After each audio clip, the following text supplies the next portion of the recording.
तर आणखी एक मोठी बातमी समोर येते। माजी मंत्री धनंजय मुंडे अजूनही सरकारी बंगल्यावरच आहे। धनंजय मुंडेंनी अद्याप सातपुडा हा बंगला सोडलेला नाहीये। बंगला न सोडल्याने मुंडेंवर आतापर्यंत 42 लाखांचा दंड ठोठावण्यात आलाय। मुंडेंनी बंगला न सोडल्याने भुजबळ प्रवेशाच्या अजूनही प्रतीक्षेतच आहेत। 15 दिवसात बंगला रिकामा करण्याचा नियम आहे। मात्र मुंडेंचं मंत्रिपद जाऊन 4.5 महिने उलटले, मात्र तरीही मंत्रिपद गेलं, बंगला सोडायला काही मुंडे तयार नाहीयेत। अधिक माहिती घेऊयात सागर कुलकर्णी यांच्याकडनं। सागर, काय झालं? 4.5 महिने झाले अजून बंगला सोडत नाहीयेत मुंडे। धनंजय मुंडे यांचा सातपुडा हा तत्कालीन मंत्रिपद असताना शासकीय निवासस्थान होतं।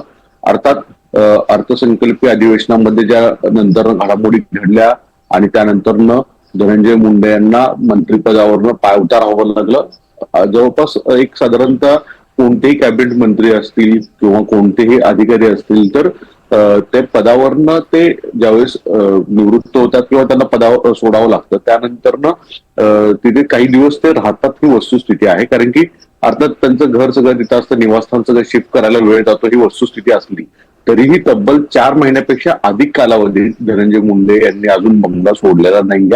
आता सातपुडा हा बंगला नवनियुक्त मागील काही दिवसांमध्ये जी शपथ घेतलेले अन्न व धान्य पुरवठा मंत्री छगन भुजबळ आहेत त्यांना देण्यात आलेला आहे। आणि भुजबळांचं मुंबईत निवासस्थान आहे, त्यामुळे भुजबळ देखील तिथे फारसा फॉलोअप करत नाहीत। कारण की अनेक ठिकाणी असं असतं की ज्या मंत्र्यांचं मुंबईत निवासस्थान नाही अशा अनेक मंत्र्यांना मुंबईत राहण्याचं स्वतःसाठी एक शासकीय निवासस्थान ज्यावेळेस मिळतं ते लवकर मिळावं यासाठी आग्रही असतात आणि त्यासाठी प्रयत्न सुद्धा करतात। अर्थात धनंजय मुंडे हे घर का सोडत नाही त्यांच्या कार्यालयाकडनं अधिकृतरित्या माहिती देण्यात आलेली नाही। पण जी आपल्याला माहिती आहे त्यानुसार एनडीटीव्हीला की मलबार हिल मध्ये धनंजय मुंडे यांनी स्वतःचा एक व्यक्तिगत स्वतःच्या कुटुंबासाठी रेंटवर फ्लॅट घेतलेला आहे। तिथे त्यांच्या पत्नी आणि मुलं त्यांचे जे परिवार आहेत ते राहतात। पण तरी देखील धनंजय मुंडेंकडे आजही म्हणजे मंत्रिपद सोडून जवळपास 4 महिने झाले तशा स्वरूपामध्ये सुद्धा शासकीय जो सातपुडा हा बंगला आहे तो कंटिन्यू ठेवलेला आहे। सार्वजनिक बांधकाम विभागाने ज्यावेळेस ते मंत्रिपदावरनं पायउतार झाले त्यानंतरनं तशा स्वरूपाचं पत्र सुद्धा त्यांना दिलं होतं, पण मुंडेंकडनं अद्याप सोडण्यात आलं नाही। एका विशिष्ट कालावधीनंतरनं प्रत्येक दिवशी पर स्क्वेअर फूट अशा प्रमाणे सार्वजनिक बांधकाम विभागाच्या अंतर्गत हा विषय येतो आणि त्यांच्याकडनं दंड आकारणी केली जाते। जवळपास 40 लाखाचा दंड आता धनंजय मुंडे यांना बसला जाईल, त्यांना तो भरावाही लागेल।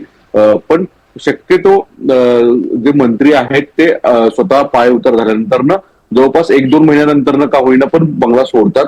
धनंजय मुंडेंना मात्र बंगला अद्याप सोडवला जात नाही ही वस्तुस्थिती आहे। नक्कीच, तुर्तास धन्यवाद या माहितीसाठी। मात्र आता लवकरच त्यांना बंगला सोडावा लागेल आणि त्यासाठीचे आदेश तातडीनं कधी निघतात हेही पाहणं गरजेचं असेल। धन्यवाद माहितीसाठी सागर।